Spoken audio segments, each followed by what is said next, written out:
lingüística.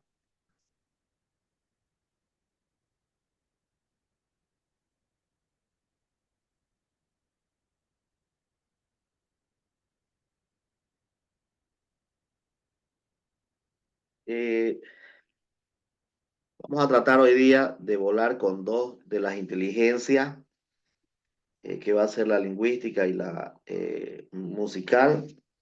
Para mañana les voy a dar también, sí, de todas maneras, les voy a mandar el PowerPoint y voy a pedir a la empresa que pueda mandar la última presentación, cosa que mañana nos centremos en otras dos. ¿Ya? La inteligencia lingüística. Gardner la denomina simplemente inteligencia lingüística y la describe como la capacidad de usar el lenguaje de forma efectiva, tanto oral como escrita, ¿no? La inteligencia lingüística se refiere a la capacidad de usar el lenguaje de manera efectiva, ¿no? Esto incluye la capacidad de comprender el lenguaje y de producir lenguaje, de usar el lenguaje para comunicarse y de usar el lenguaje para pensar. Por lo tanto, nos dice la persona con inteligencia lingüística bien desarrollada son generalmente buenas en la lectura, buenas en la escritura, buenas en la oratoria y en el debate. Y también pueden ser buenos en la poesía, en la prosa, en el periodismo y en la escritura creativa, ¿no? Entonces no es inteligente lingüístico únicamente el que habla bien, ¿no? Sino también el que escribe bien y el que obviamente hace periodismo, que no significa necesariamente hacer periodismo hablar, ¿no? Sino también implica investigar. Dice Gardner que la inteligencia lingüística es esencial para el éxito en muchas áreas de la vida, incluyendo la educación, el trabajo y las relaciones interpersonales. Las personas con inteligencia lingüística bien desarrollada son generalmente más exitosas en la escuela, en el trabajo y en la vida social. Hay muchas veces que decimos, pucha, ese sabe harto, pero no sabe explicar, ¿no? Obviamente hay un problema ahí en cuanto al éxito, ¿no? Como formador, porque tiene problemas efectivamente para expresarse, ¿no? Eh, Nos dice Gardner, bueno, pregunta, ¿no? Nos habla Gardner de que la poesía es un buen ejemplo de la inteligencia lingüística, ¿no? Porque es a través de la poesía que se puede ver esta inteligencia en su máxima expresión, porque obviamente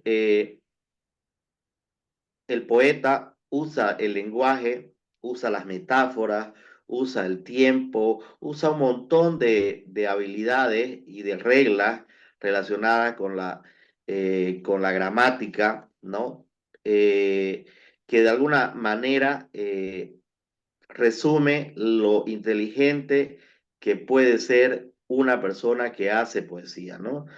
De hecho, es una persona que emana creatividad también y, por supuesto, aparte de tener un profundo conocimiento de la estructura y del ritmo del lenguaje, eh, aspira, ¿no? Se empapa de la información que ve en el entorno, que ve en el medio en el que se desenvuelve, y eso lo convierte, ¿no? Lo convierte en un lenguaje que expresa sentimientos, que expresa emociones y que algunas veces es difícil de comprender, ¿no? ¿Cuál de las siguientes opciones no es una característica de la inteligencia lingüística ejemplificada en la poesía? El uso creativo del lenguaje, la capacidad para la lógica y la matemática, la comprensión de la estructura y el ritmo del lenguaje, la evocación de emociones y experiencias, obviamente la capacidad para la lógica y la matemática, ¿no?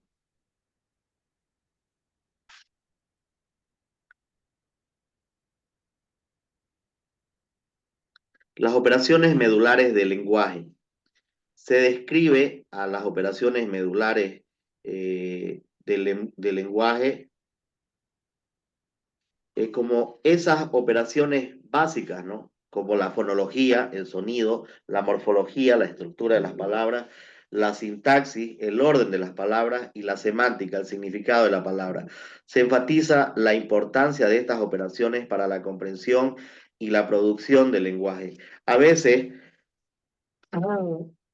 eh, decimos que hay personas que hablan mucho, pero definitivamente no dicen nada, ¿no? No tienen semántica. A veces decimos eso de cuando escuchamos un discurso populista, habló un montón, no, pero se escuchó un montón, ¿no? Dice bien, tiene bien la morfología de las palabras, pero sin embargo no tiene un discurso ordenado y no le da significado a lo que habla, ¿no? Entonces, de una inteligencia, en la inteligencia de- es importante estas operaciones, ¿no? ¿Cuál de las siguientes opciones no es una operación medular del lenguaje?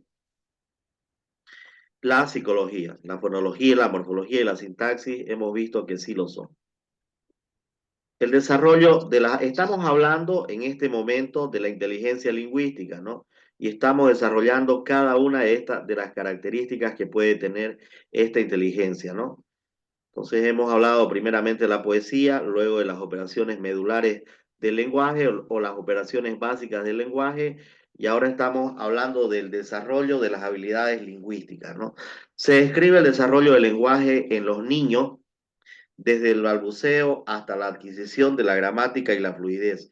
Se destaca la importancia de la interacción social y la exposición al lenguaje para el desarrollo de las habilidades lingüísticas.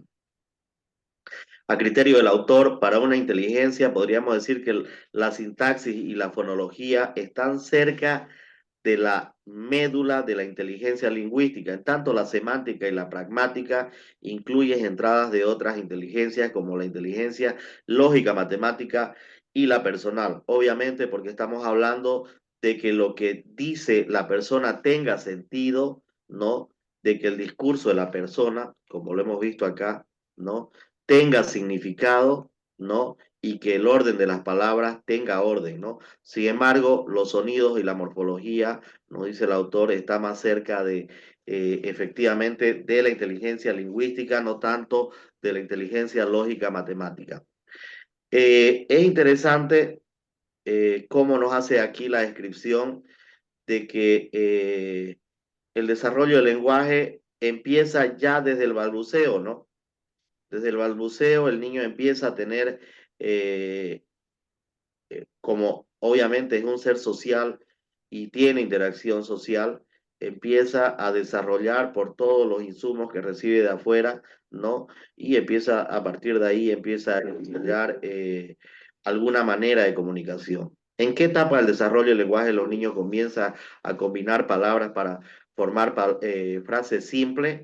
En, eh, en el segundo año, porque nos dice el texto para tomar en cuenta que en los primeros meses está el balbuceo, en el primer año dice palabras sueltas, ¿no? En el segundo año ya dice frases simples y ya en el tercer año para adelante dice palabras ya con mayor grado de complejidad. El desarrollo del escritor es otro elemento, otra característica, otro elemento que toma en cuenta en la descripción de la inteligencia lingüística, ¿no?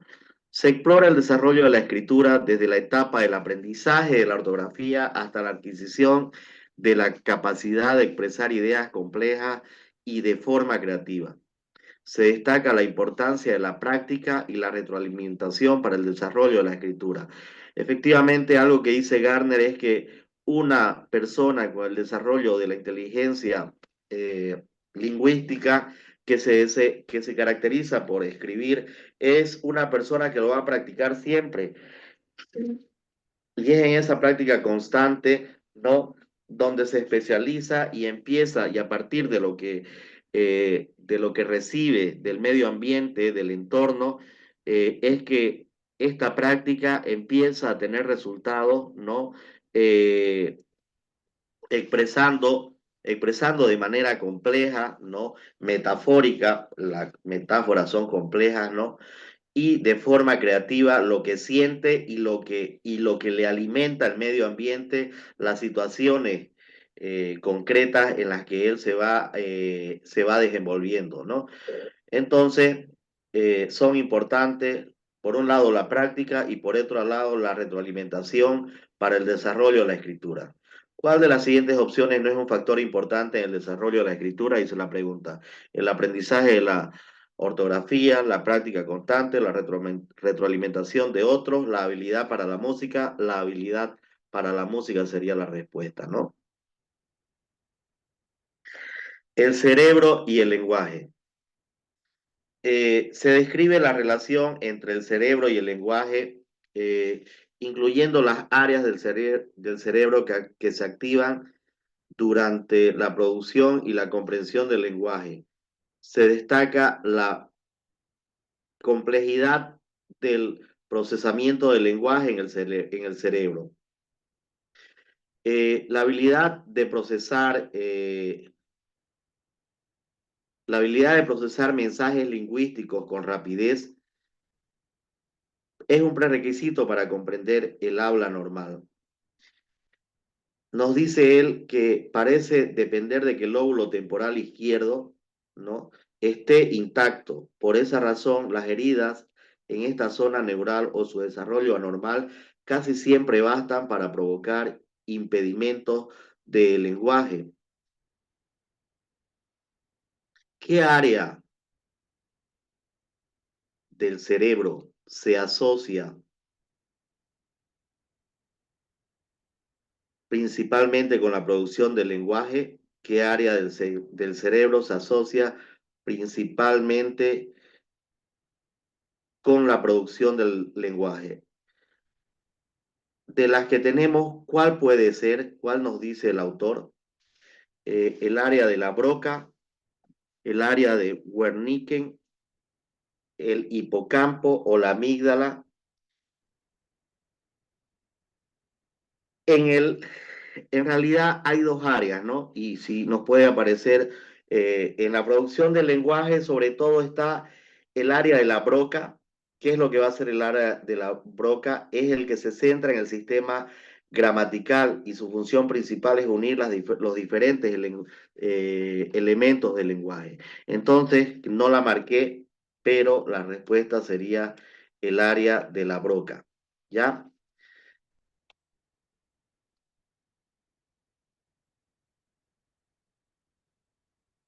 Variaciones lingüísticas eh, transculturales.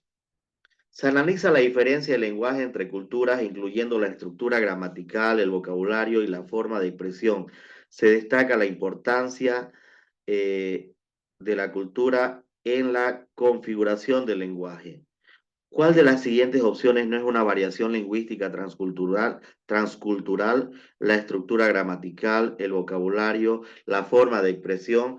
Una vez más, repetimos, ¿no? Se analizan las diferencias en el lenguaje entre culturas, incluyendo la estructura gramatical.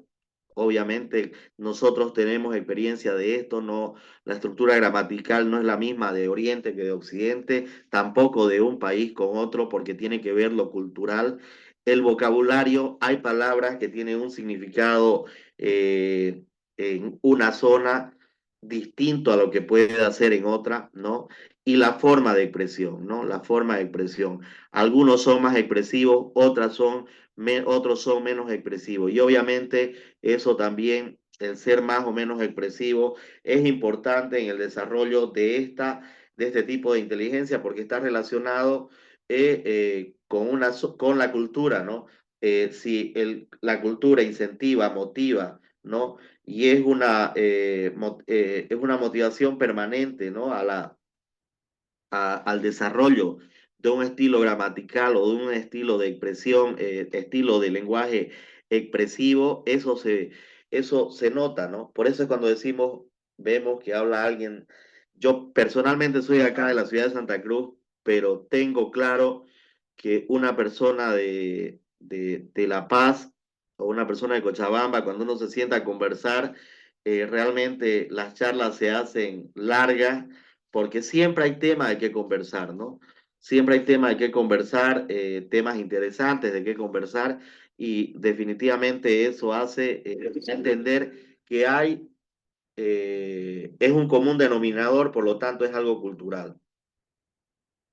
No es que no podamos conversarlos de este lado, ¿no? No me refiero a eso, pero creo que es distinto, ¿no? Es distinto sentarse con alguien del interior a charlar y a encontrar temas de conversación.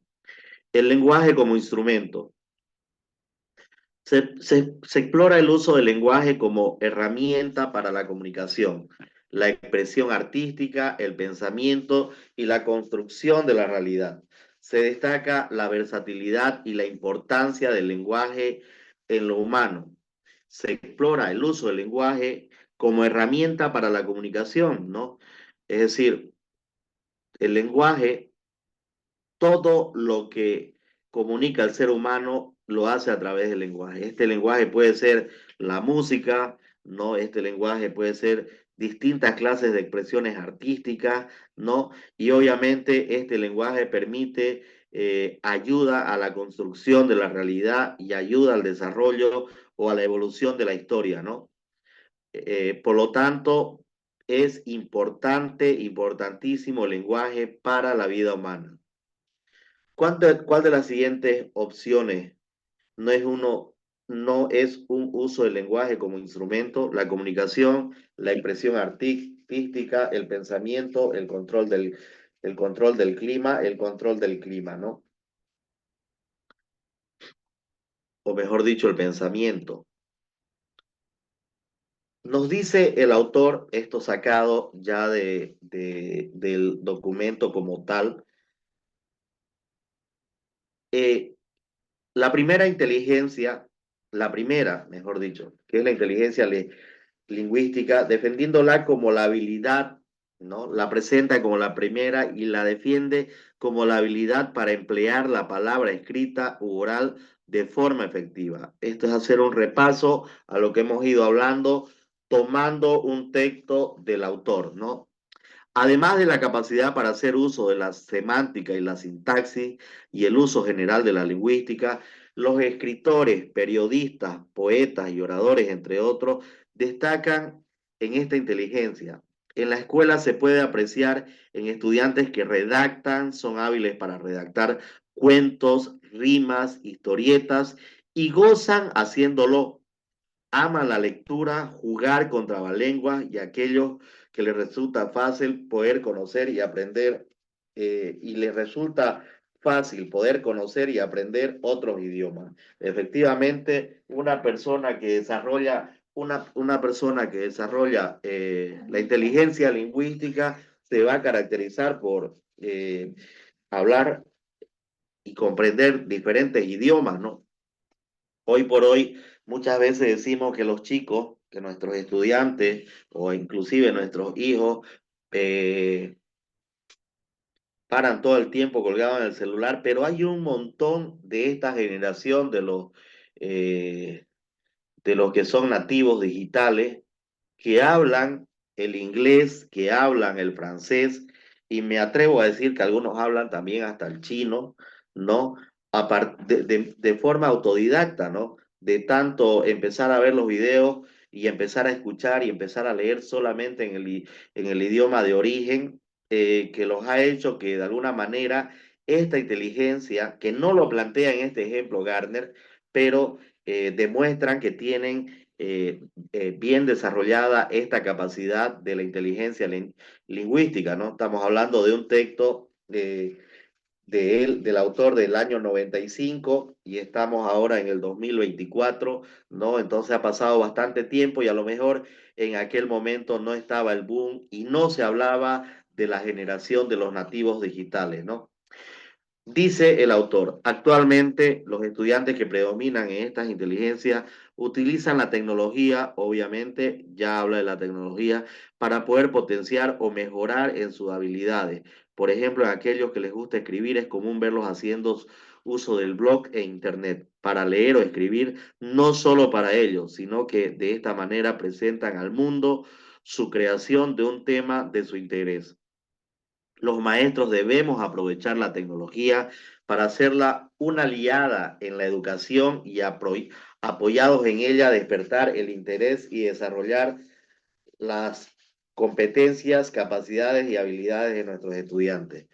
Los maestros debemos estar acorde con las capacitaciones de la utilización de estas aplicaciones para servirles de guía a nuestros estudiantes en su buena y provechosa utilización. Definitivamente, en mi práctica personal como docente en la universidad, eh, yo aplico mucho lo que dice Gardner, ¿no? Ellos están identificados ya no con el papel, pero sí a través del uso de la tecnología. Entonces, utilizar la clase invertida da grandes resultados y obviamente ahí empezamos a despertar, creando un ambiente para la lectura, empezamos a despertar esto, ¿no? Una capacidad, empezamos a visualizar una capacidad que ellos tienen, pero que la usan para otras cosas, ¿no? Preguntas de opción múltiple. ¿Cuál de las siguientes opciones no es una característica de la inteligencia lingüística? Inciso A, comprender el lenguaje, producir lenguaje, usar el lenguaje para comunicarse, usar el lenguaje para pensar, usar el lenguaje para manipular objetos. La respuesta obviamente es la E. ¿Cuál de las siguientes profesiones no se relacionan con la inteligencia lingüística? El escritor, el poeta, el periodista, el abogado, el científico, ¿no? Hemos visto cuando hablamos de inteligencia emocional que efectivamente los que son muy tecnicistas pecan de esta dificultad del desarrollo de su inteligencia lingüística porque son poco comunicativos, ¿no? ¿Cuál de las siguientes informaciones es falsa sobre la inteligencia lingüística?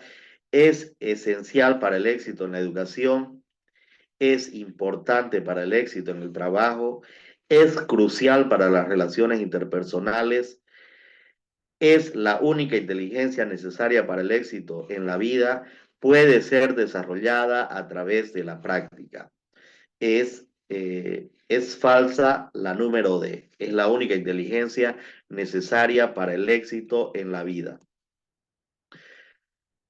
Hasta acá, Gardner nos habla de lo que es la inteligencia lingüística, ¿no?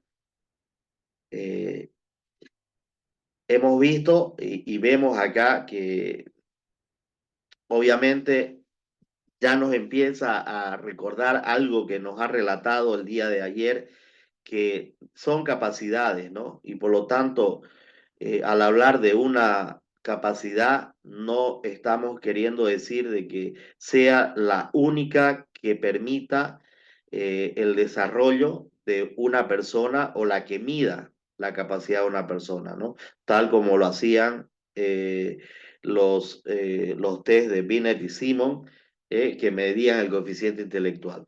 Obviamente la pone en primer lugar a la inteligencia lingüística, tiene su razón de ser, porque tal vez es la que tiene mayor influencia y la que nos permite expresar otras clases de capacidades, ¿no? Porque hemos hablado de que a través de la inteligencia lingüística creamos, ¿no? Expresamos arte, ¿no? Y sobre todo arte relacionado a la expresión de sentimientos, de emociones y a la comunicación y el desarrollo creativo. Muy bien, nos entramos a la segunda inteligencia, la inteligencia musical. ¿Qué nos dice Gardner sobre la inteligencia musical? La inteligencia musical es la capacidad intelectual autónoma que se manifiesta de diversas formas en los seres humanos. Algunos de los hallazgos claves sobre la inteligencia musical incluye la regularidad subyacente en la representación musical. La música puede tener una considerable regularidad subyacente en su representación entre los individuos, aunque la ecuación para explicar esa uniformidad puede ser complicada. Factores como la forma en que se aprende y se practica la música, el tipo de adiestramiento y las tareas musicales que se realizan pueden influir en esta uniformidad. Sin embargo, siempre vuelve al tema de lo cultural, ¿no? Y obviamente vuelve al tema o empieza a tocar temas como la práctica, ¿no? Distintas situaciones que a lo mejor pueden hacer que esta inteligencia aflore o destaque en unos o en otros, ¿no? Nos dice de manera textual, de todos los dones con que se puede estar dotado, perdón un ratito,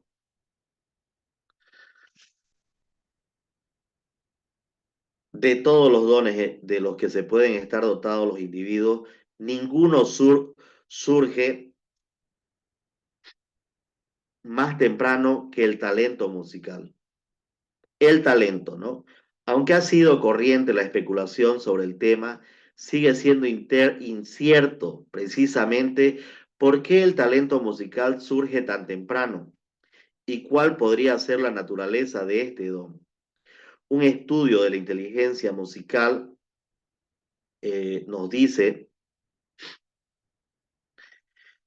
que podría en realidad ayudarnos a comprender el sabor especial de la música y al mismo tiempo podría iluminar su relación con otras formas de intelecto humano, ¿no?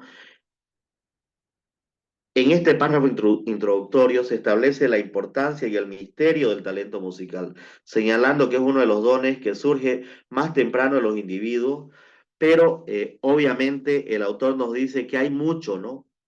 Hay mucho por aprender sobre la inteligencia musical que podría luego ayudarnos a comprender también otras inteligencias o otras capacidades del intelecto humano, ¿no? Porque hay mucho todavía por estudiar por este talento o esta capacidad que es el primero que aparece, según lo que nos dice Gardner, ¿no?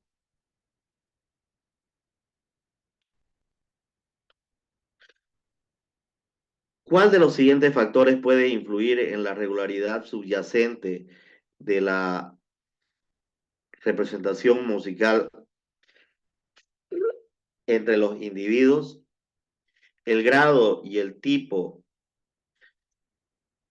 de adiestramiento musical, el color del cabello, el lugar de nacimiento, el grado y el tipo de adiestramiento musical y el lugar de nacimiento, ¿no? Hemos dicho cómo la cultura va a ser fundamental a la hora de hablar del desarrollo de este talento, de esta capacidad y obviamente el entorno próximo, ¿no? Si venimos de una familia que practica la música, que la escuchamos todo el tiempo, eso es el lugar de nacimiento. Pero si a eso le añadimos que practicamos, obviamente vamos a tener el adiestramiento musical, la práctica musical constante nos va a hacer que se desarrolle esta capacidad, este talento y que empecemos a producir a partir de lo que nos da el contexto en el que nos desarrollamos, empecemos a crear nuevas, a crear música, ¿no? Entonces, cuando decimos la regularidad subyacente de la representación musical, cu- ¿cuál es eso oculto, ¿no? ¿De dónde sale? ¿De dónde sale tanta capacidad creativa para poder hacer música, ¿no? Talentos musicales inusuales. Los patrones de habilidad musical excepcional, incluyendo en individuos con autismo o con síndrome de Savant, ¿no? Proporcionan evidencia de la autonomía de la inteligencia musical. Los, los patrones de habilidades musical excepcional, incluyendo individuos con autismo o con síndrome de Savant, ¿no? proporcionan evidencia de la autonomía de la inteligencia musical. Estos talentos musicales pueden aparecer de manera permanente y selectiva, independientemente de otras capacidades. Y acá el autor nos dice, ¿no? Los patrones de falla singular en la habilidad musical proporcionan una impresionante serie de pruebas en favor de la autonomía de esta inteligencia. Es decir, cuando habla de los patrones de falla, nos habla de personas que pueden tener alguna dificultad como el síndrome del autismo o el síndrome de Savant, ¿no? Que son personas con dificultades cognitivas, pero que poseen un talento excepcional, ¿no? Puede ser que tenga problemas cognitivos, pero posee un talento excepcional y en este caso puede ser un talento relacionado con la inteligencia musical. Su conservación selectiva o aparición eh, prematura en individuos que por lo demás no son notables constituye otro aspecto. Ya se ha indicado que la inusitada aptitud musical es un concomitante regular de ciertas anomalías como el autismo. En efecto, nos dice el autor, la bibliografía está llena de descripciones de hazañas musicales y acústicas sorprendentes realizadas por jóvenes autistas. También ha habido más de unos cuantos idiot savant. Los idiot savant son efectivamente las personas que tienen el síndrome de Savant, ¿no? Con habilidades musicales insólitas, pero que tienen dificultades cognitivas, ¿no? Él en este párrafo destaca cómo estos talentos musicales excepcionales, incluyendo estas personas con autismo o el síndrome de Savant, proporcionan evidencia de que la inteligencia musical es una capacidad autónoma. Señala que estos talentos musicales inusuales pueden aparecer de manera prematura y selectiva. Entonces, ¿qué evidencia proporcionan los talentos musicales inusuales sobre la inteligencia musical que demuestran que la música es una habilidad autónoma, ¿no? Eh, Se puede tener lesiones a nivel de cualquier zona del intelecto, pero obviamente esa lesión que puede generar una dificultad de aprendizaje, un retraso, no va a quitar de que si el entorno de la persona, ¿no? Eh, el entorno de la persona le genera, en realidad, hay una, hay una cultura musical y obviamente además de haber una cultura musical, eh, hay una práctica permanente de la música que estas personas con talentos que puedan tener alguna dificultad, que puedan tener algún problema, no tengan por qué no desarrollar este talento, ¿no? Estamos por acá. Bien.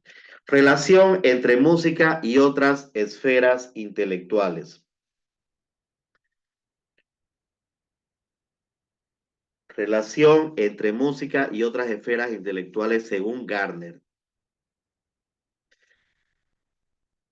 La música se relaciona con distintas formas, con sistemas simbólicos, competencias intelectuales humanas, como lenguaje corporal y gestual, ¿no? Eso nos dice él y nos aclara en este texto, en este pedazo de texto que está en su libro, nos dice, ¿no?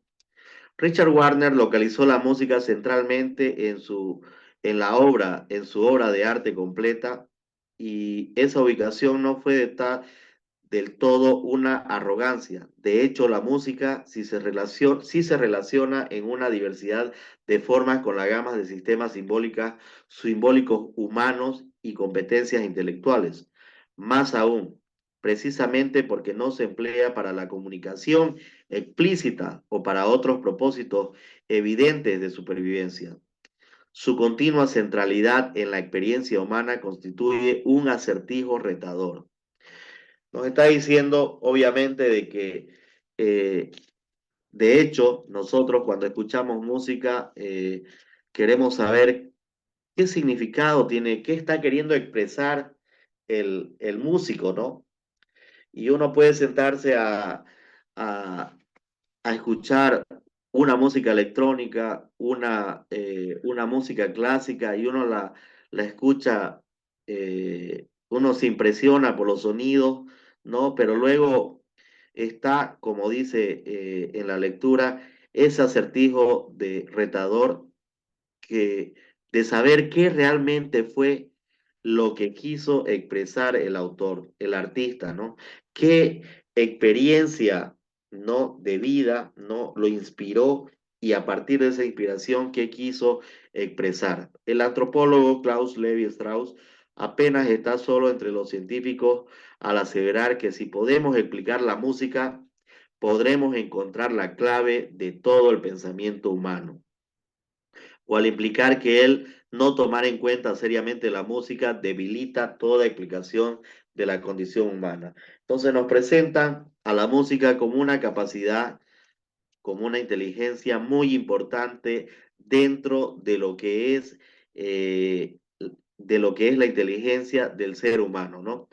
Por lo tanto, en el texto nos dice, por lo tanto, destaca la visión de que la música se relaciona con distintas formas de otros sistemas simbólicos y competencias intelectuales humanas que, y que entender la música podría ser la clave para comprender todo el pensamiento humano. Cita aquí algo que no sé si está aquí. No, no está acá porque ya es lo mismo más arriba, lo mismo que hemos dicho acá. Hace una relación por el tipo de música que ya va apareciendo y cómo esta metodología de hacer música usa los números, ¿no? Usa programas y fórmulas llenas de números para poder crear música, ¿no?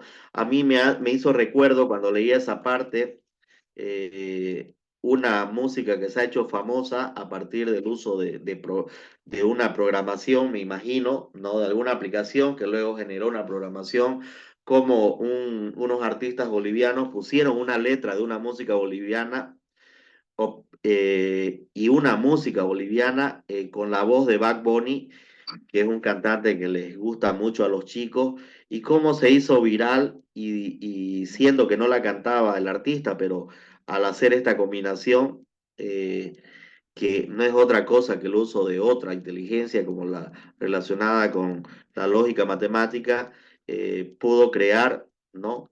Pudo crear una obra artística considerada en estos tiempos, si se quiere, una obra artística para las nuevas generaciones, que no es más ni menos que la fusión eh, de una música, una letra y una voz, ¿no? A través de una programación, ¿no? ¿Cuál es la relación entre la música y otras esferas intelectuales según el texto? La música se relaciona de diversas formas con otros sistemas simbólicos, ¿no? Porque obviamente eh, la música se hace en partituras, se escribe en letras, los tiempos, ¿no? Etcétera, etcétera, etcétera. Proceso neurológico de la música. Dice el autor, la competencia musical se procesa de manera diversa en el cerebro humano, con algunas tareas musicales procesadas más en el hemisferio derecho y otras más en el izquierdo. El adiestramiento musical puede cambiar la lateralización del procesamiento musical. Y es bonito el ejemplo que usa, ¿no? Un músico cuyo hemisferio derecho se dañó en un ataque apoplético perdió la habilidad y el deseo por componer. Aunque pudo seguir enseñando música e incluso escribir libros acerca de ella, de acuerdo con su propia introspección, ¿no? Su lectura hacia adentro, ya no pudo retener el sentimiento de toda la pieza ni el sentido de que funcionaba, de qué funcionaba y qué no para poder crear música, ¿no? Otro músico con enfermedad en el hemisferio derecho perdió toda sensibilidad estética asociada con sus interpretaciones. Quizá estos aspectos del sentimiento de la música son especialmente frágiles en el caso del daño a la estructura del hemisferio derecho.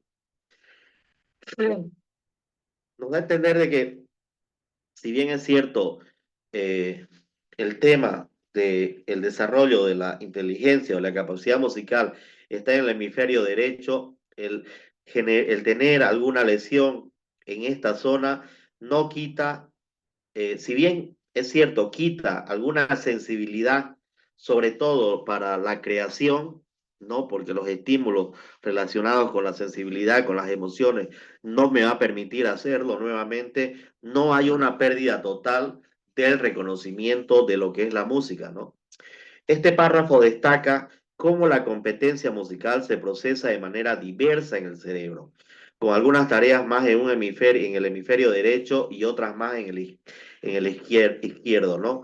Cita ese ejemplo de los músicos que perdieron habilidades específicas tras daños en el hemisferio derecho, como la incapacidad de retener el sentimiento, las emociones de una pieza de componer, sugiriendo que estos aspectos estéticos de la música dependen más del procesamiento en el hemisferio derecho y no tanto la producción de la música como tal, ¿no? Que puede encontrarse en el hemisferio izquierdo. ¿Cómo cambia el adiestramiento musical en el procesamiento neurológico de la música? No cambia en el procesamiento, aumenta los efectos del hemisferio derecho, aumenta los efectos del hemisferio izquierdo. Entonces, no cambia, ¿no? El adiestramiento musical en el procesamiento neurológico de la música no cambia. Hemos visto, en esta lectura tenemos que entender de que en ambos hemisferios, ¿no? Se genera un efecto y que luego, cuando haya algún tipo de lesión, sobre todo en el hemisferio derecho, lo que va a hacer es que se pierda la parte creativa, emotiva, ¿no? Que genera el hacer música, pero eh, no así el adiestramiento musical, ¿no? El adiestramiento musical es compartido o por lo menos tiene igual relevancia y puede ser, si se pierde, si hay la lesión en el hemisferio derecho, lo puede asumir el hemisferio izquierdo.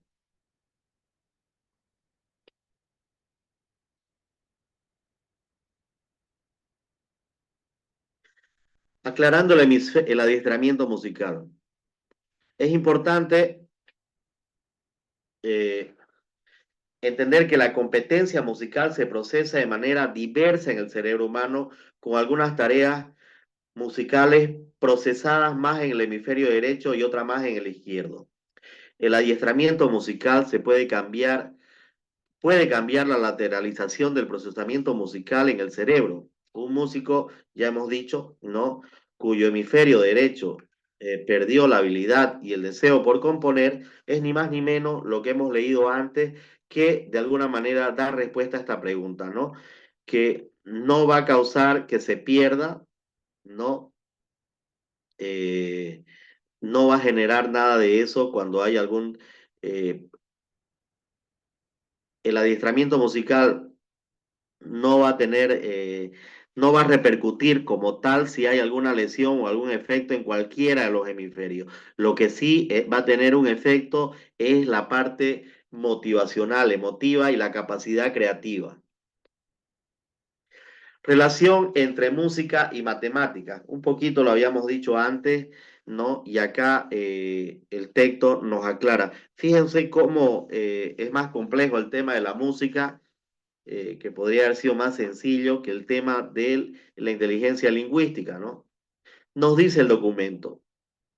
Históricamente la música ha tenido una estrecha relación con las matemáticas, con aspectos numéricos y de patrones recurrentes. Incluso en la música contemporánea, como la dodecafonía, ¿no? Se ha enfatizado mucho la conexión entre la música y la matemática. Es un poco lo de la dodecafonía, lo que les decía hace rato, cómo a través de fórmulas numéricas empiezan a crear distintos ritmos, distintos estilos musicales, ¿no?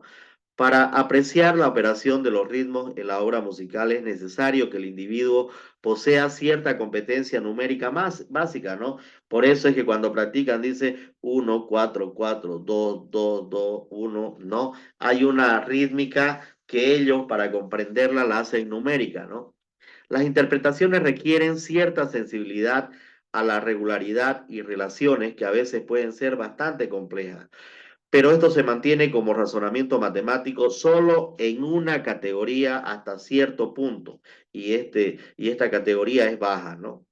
Cuando se trata de una apreciación de las estructuras musicales elementales y de cómo se puede repetir, transformar, insertar o contraponer entre sí de cualquier otra manera, no se alcanza el nivel de abstracción y generalidad de la que preocupa al matemático puro, ¿no? Es decir, se usa la matemática, pero no podemos decir que esta relación entre la música y la matemática llega a teoremas complejos, ¿no? O a problemas complejos, ¿no? Sino a una línea, a la línea más básica relacionada con la matemática. Se destaca en el documento cómo históricamente la música ha tenido una estrecha relación con la matemática, ¿no? Preguntas de opción múltiple. ¿Cuál es la relación entre la música y la matemática según el texto? La música, no hay relación entre la música y las matemáticas. La música se basa completamente en la matemática. La música tiene elementos numéricos y de patrones, pero no es una relación exclusiva. La música es una aplicación práctica de las matemáticas. Ya hemos visto en la lectura que la música tiene elementos numéricos y de patrones, pero no es una relación exclusiva de la matemática, pero sí tiene una relación, ¿no? Inteligencia lógica matemática. Entramos a una tercera inteligencia. Ya hemos visto la lingüística, ya hemos visto la musical y ahora entramos a la inteligencia lógica matemática.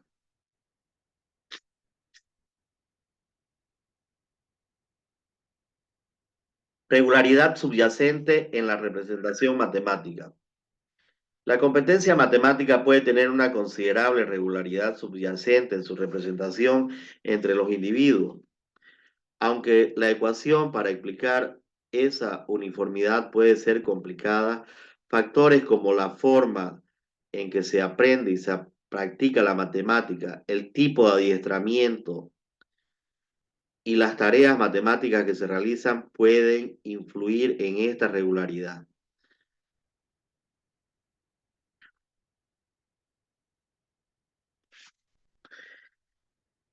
¿Cuál de los siguientes factores puede influir en la regularidad subyacente de la representación matemática?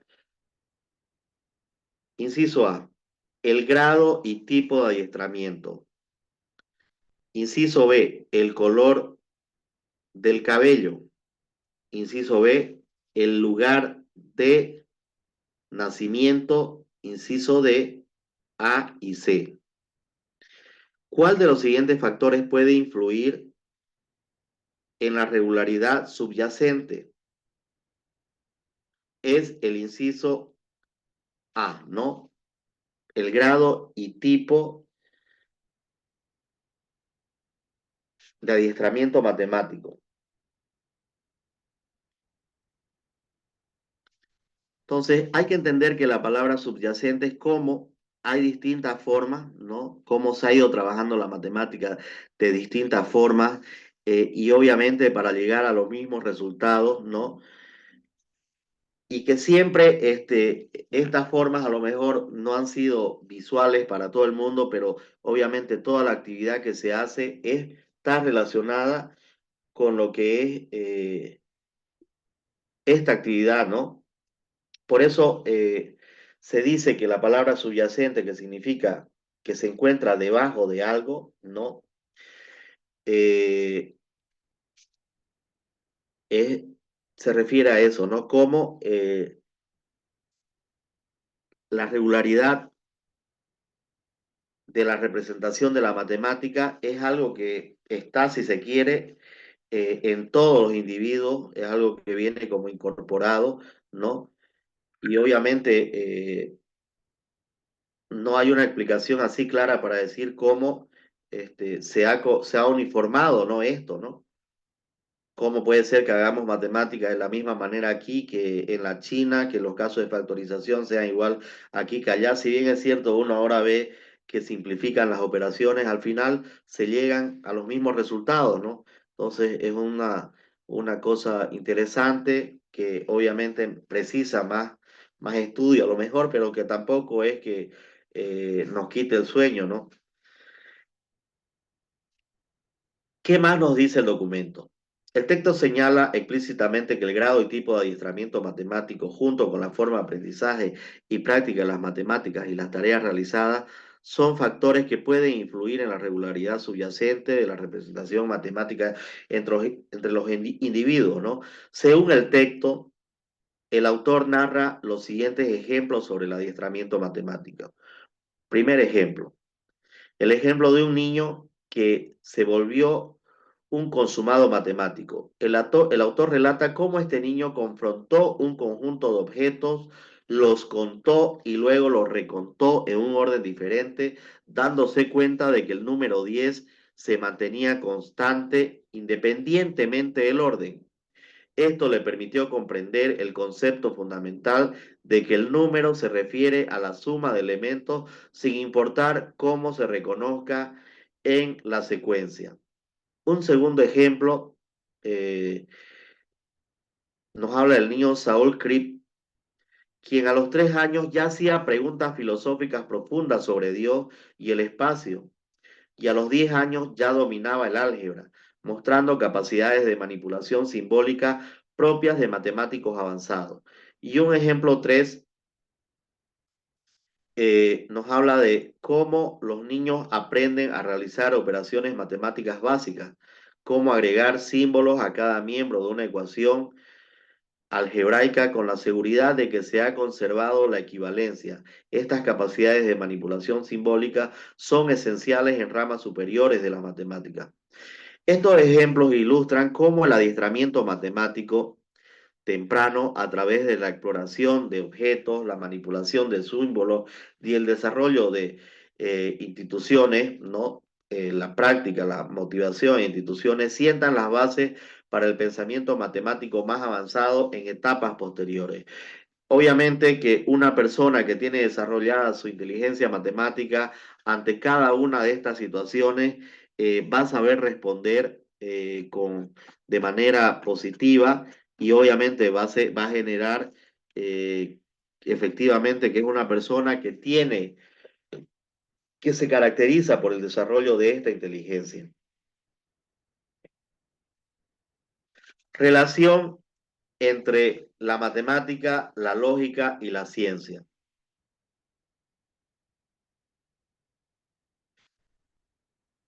Las matemáticas, la lógica y la ciencia forman una familia de competencias intelectuales interrelacionadas, aunque con diferencia en énfasis y matices. Según el texto, todas las matemáticas contemporáneas dan por hecho y se apoyan en la noción de contar.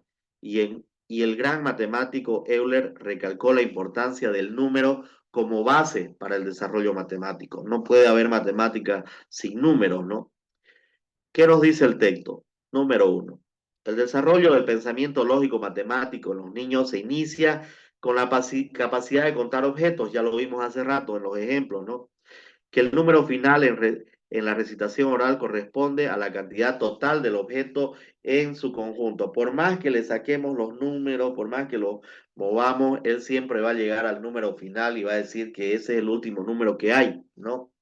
El dominio de las equivalencias y la capacidad de igualar dos arreglos con base en el número es un proceso clave en el desarrollo de la inteligencia lógica matemática, según Piaget.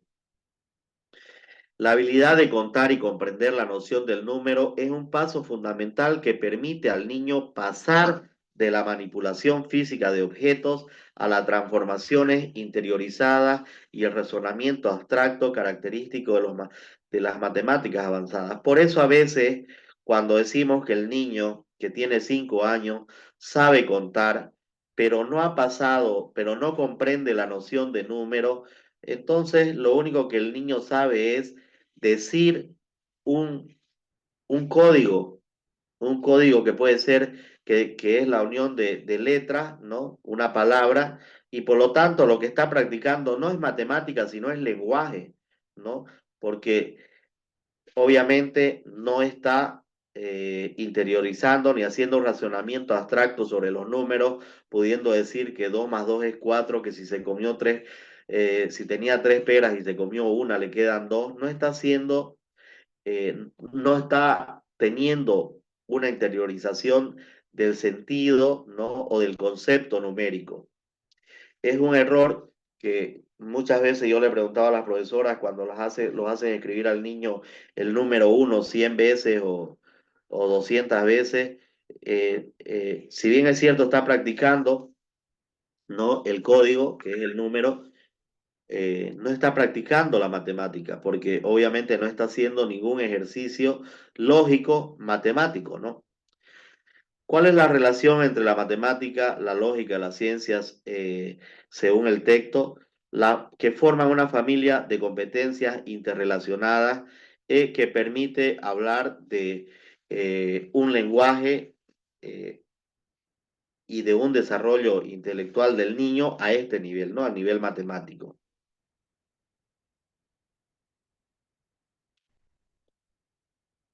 Procesamiento neurológico de las matemáticas. Eh, la competencia matemática se procesa de manera diversa en el cerebro humano, con algunas tareas más en el hemisferio derecho y otras más en el izquierdo.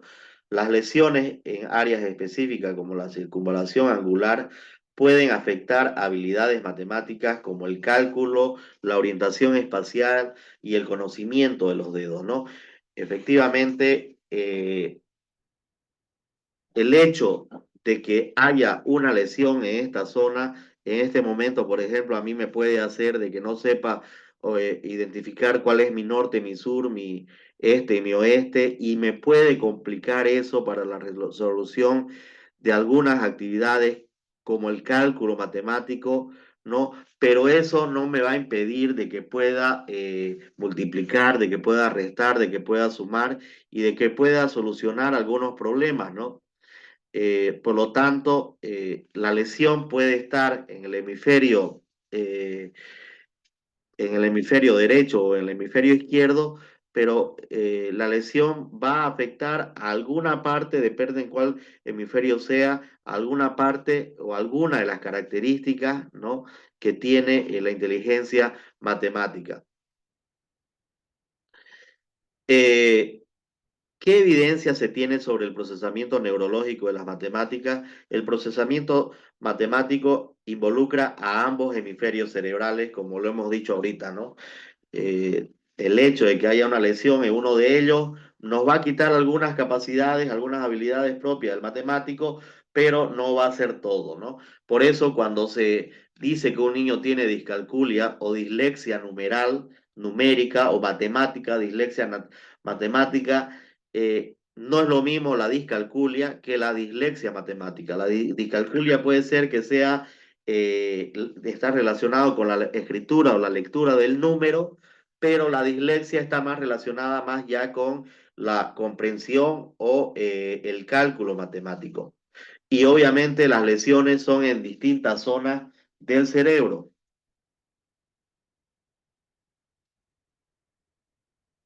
Abstracción y formalismo en las matemáticas. Las matemáticas se han vuelto cada vez más abstractas y formales a lo largo de la historia, alejándose de sus orígenes más concretos y prácticos. Según el texto, el matemático termina trabajando dentro de un mundo de objetos y conceptos inventados que pueden no tener paralelo directo en la realidad cotidiana, ¿no? Obviamente, decimos siempre eso de los matemáticos, ¿no? Son físicos, ¿no? Son científicos, hacen estudios para ver si además de llegar y pisar la luna, podemos llegar y pisar otro planeta, y todo eso es a través de un cálculo matemático, ¿no? El texto nos agarra algunos ejemplos, nos habla del caso de Saul Criple, quien a los 3 años ya hacía, bueno, un poquito, esto lo vimos hace rato, filosóficas profundas sobre Dios y el espacio, mostrando una capacidad matemática precoz propia de un matemático avanzado a pesar de su corta edad. La anécdota de cómo Kepler a los 10 años ya dominaba el álgebra, manipulaba símbolos y conceptos matemáticos abstractos que no tienen una correspondencia evidente con objetos reales, ¿no? Podía tener un desarrollo cognitivo matemático alto, pero a lo mejor le era difícil entender qué era el dolor, qué era el perdón, ¿no? Qué era el amor, ¿no? La descripción de cómo los niños aprenden a realizar operaciones matemáticas básicas, como agregar símbolos a cada miembro de una ecuación algebraica con la seguridad de que se ha conservado la equivalencia, estas capacidades de manipulación simbólica son esenciales en las ramas superiores de las matemáticas. Es decir, si una persona ya empieza a demostrar esto a temprana edad, estamos hablando de que puede ser tranquilamente hasta un astronauta, ¿no? Que eh,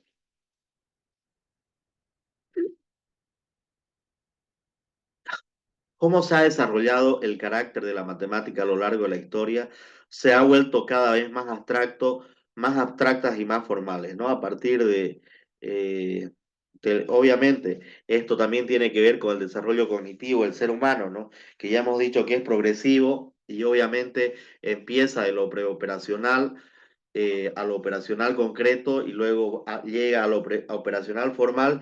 Y aunque estamos en esta etapa que no habla de un desarrollo total del cerebro, no, y sabemos que el cerebro tiene todavía muchísimo por desarrollar, el llegar a la etapa del pensamiento formal, obviamente nos acerca a que también en el tema de las matemáticas, como lo hemos dicho también en la música y lo hemos dicho en el en el área de la inteligencia lingüística, solamente que en la matemática es más notoria el tema de la abstracción y, eh,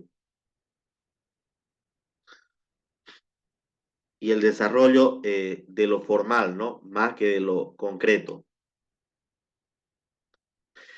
Importancia de la matemática. Estoy, perdón.